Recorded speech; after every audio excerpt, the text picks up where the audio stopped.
Nobody expected what was in Frank Fritz's garage when he was found dead on his shower floor. $1 million secret collection.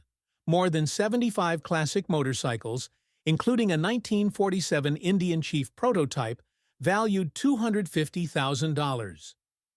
George Lucas' assumed tour van, a Star Wars Yoda prototype, was destroyed. His possessions weren't the biggest surprise. It was his handwritten notebooks that revealed his dying days, why he was sacked from American Pickers, and who was trying to steal his $6 million wealth. Frank Fritz was born 1963 in Davenport, Iowa.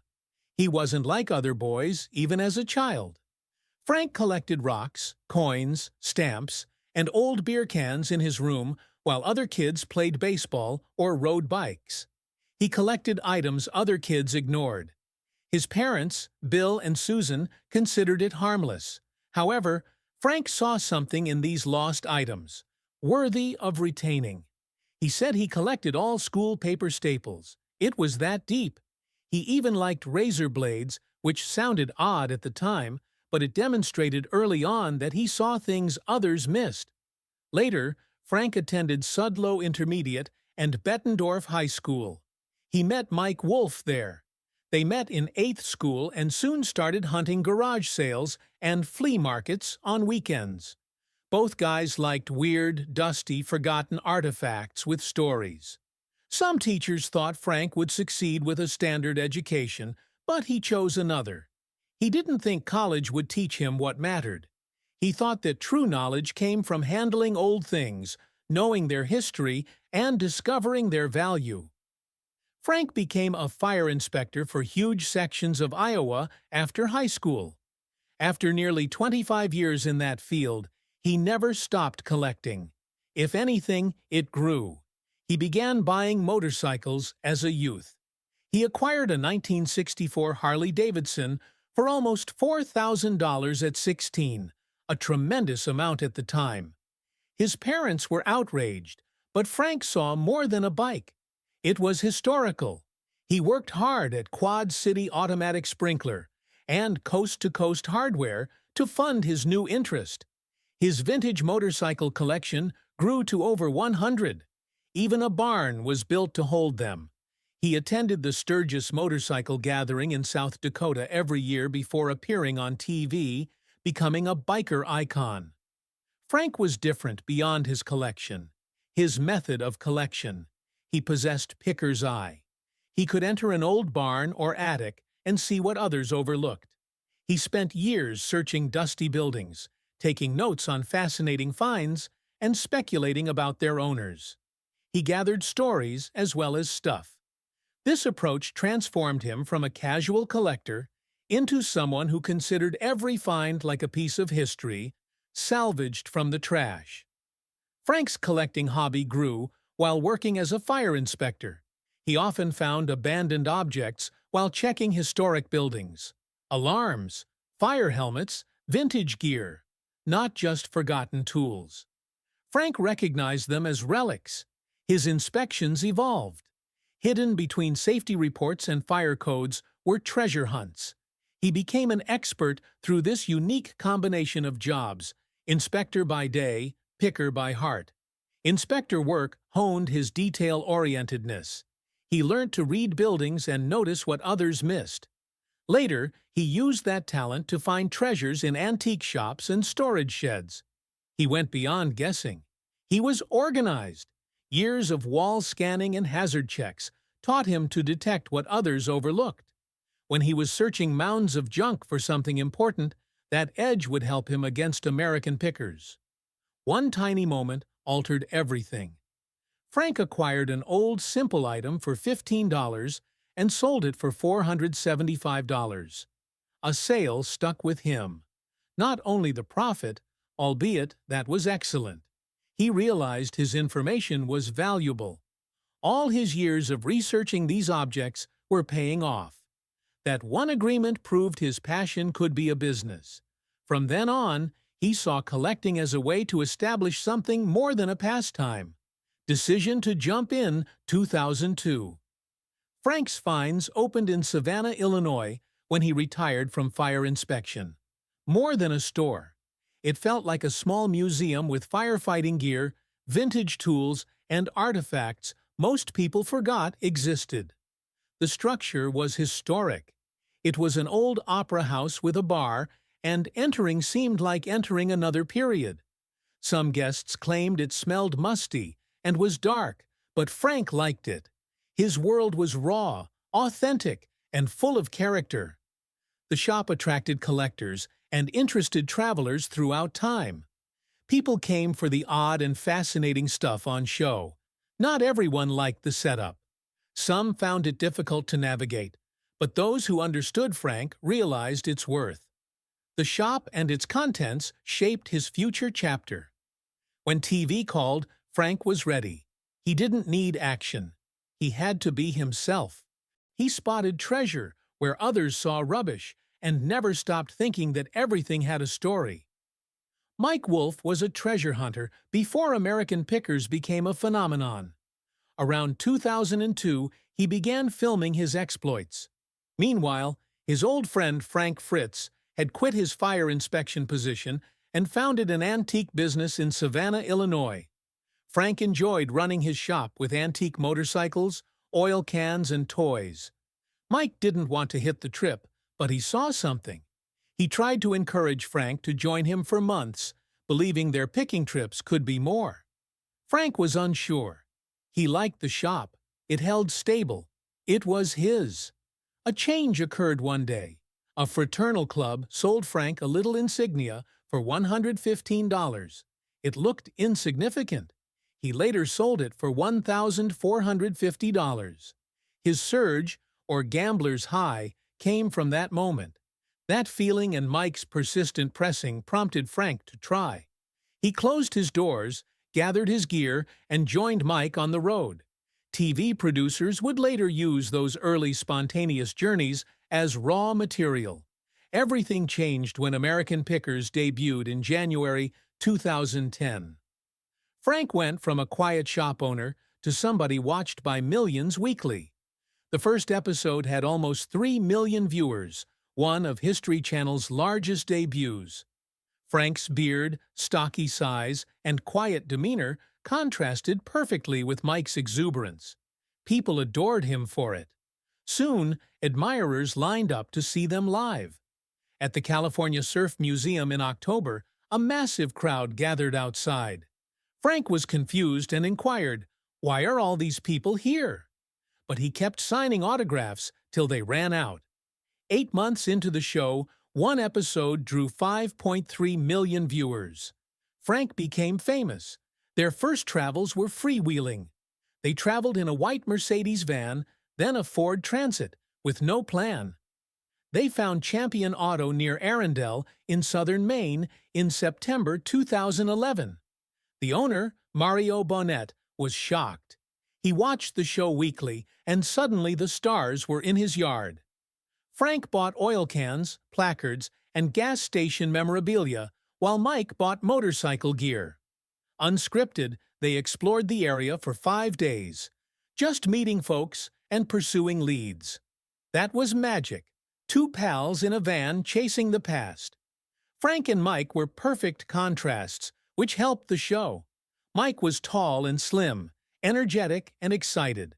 Frank was shorter, calmer, and methodical. Mike chose Volkswagens and vintage bikes.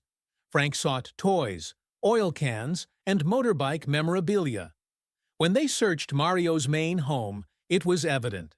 Mike took the motorbike gear. Frank took gas station signs. They connect like puzzle parts. Mike described Frank as a dreamer, sympathetic, witty, and thoughtful. Fans witnessed it and enjoyed the strange couple connection. Some emulated Frank's care. Mike's quick pace resonated with others. That blend made the show relatable. Frank's motorcycle obsession predates the show. His parents certainly worried when he bought a 1964 Harley-Davidson as a teenager, the first of many. He accumulated 35 old bikes in a barn that resembled a museum over time. He had rare Indian motorcycles, including a 1938 four-cylinder unearthed in a Philadelphia barn. There were British bikes, Vincent, BSA, Triumph.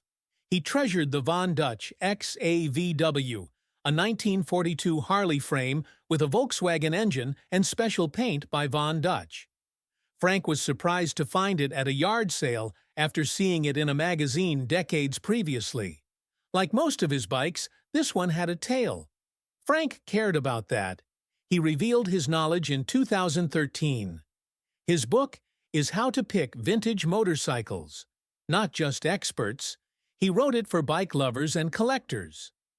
Tips, anecdotes, and images from his discovery filled the book. He taught how to negotiate, find a decent price, and find a hidden gem. Just like on TV, his style was basic, hilarious, and clear. Frank used the book to pass on his years of knowledge. He wanted people to know the history of the machines and feel his delight while reviving one. Frank's love of firehouse artifacts stems from his fire inspection career. He saw locations most collectors never see after 25 years evaluating buildings. Someone who knows where to seek found abandoned firehouses, stations, and equipment. He started collecting brass extinguishers, leather helmets, and ancient alarm systems. On American Pickers, his face lit up when they found something fire-related. He saw it as more than a category.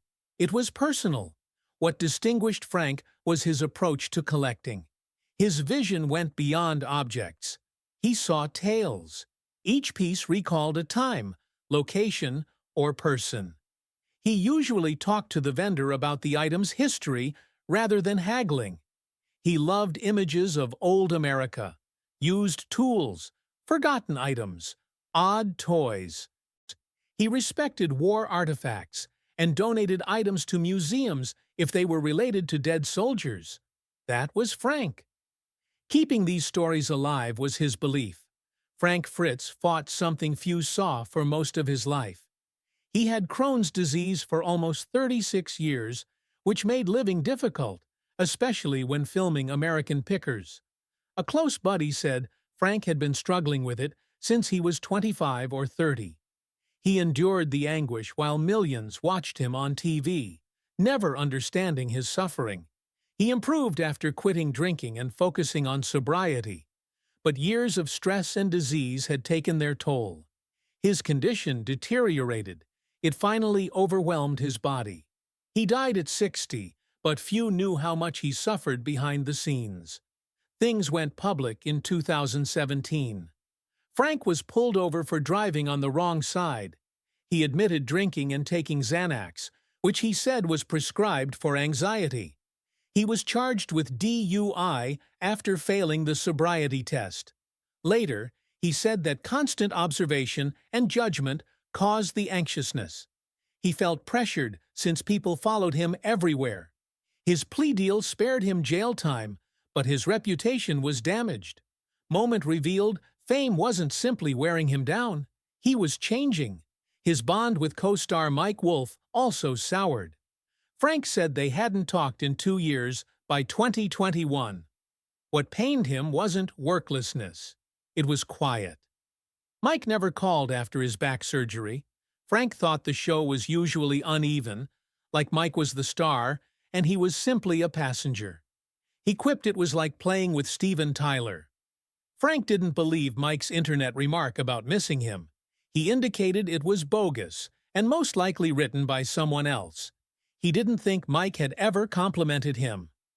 After years of conflict, they reunited over Memorial Day weekend in May 2023. A common friend facilitated that, but the ache continued. Frank injured his back moving something at home during the pandemic. Surgery was necessary, but the timing was terrible. Lockdowns, isolation, and breakups struck simultaneously. He became addicted to narcotics. It started as pain management, but spiraled. It was like seeing a tornado destroy someone, said Mike Wolfe. They intervened and begged him to get clean. Frank claimed to be all right, but he wasn't. The show requested a clean drug test to bring him back. He failed. That ended his American Pickers career. Frank last appeared in March 2020. He initially thought he needed time to recover. He later claimed he never departed. He had COVID after back surgery. Mike announced his departure in July 2021.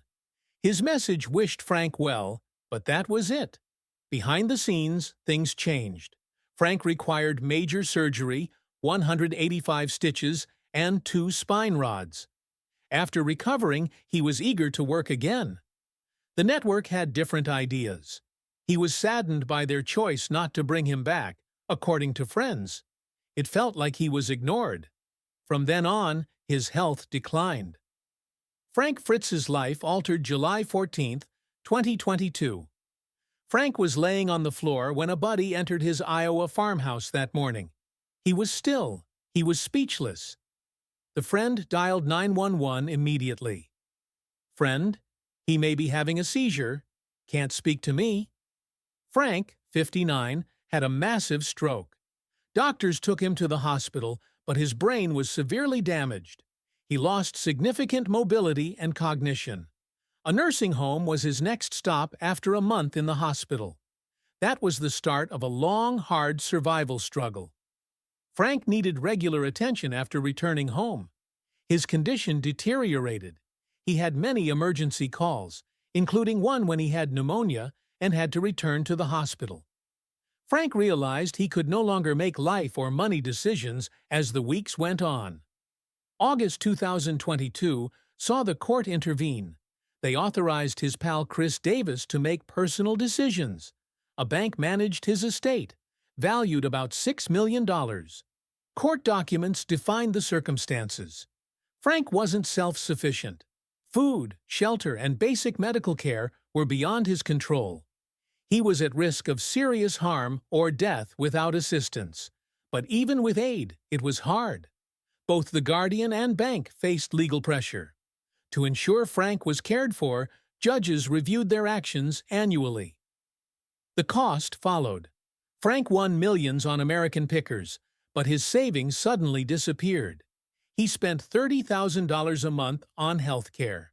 That amounted to over $350,000 annually. At the time, he barely made $60,000 from investments.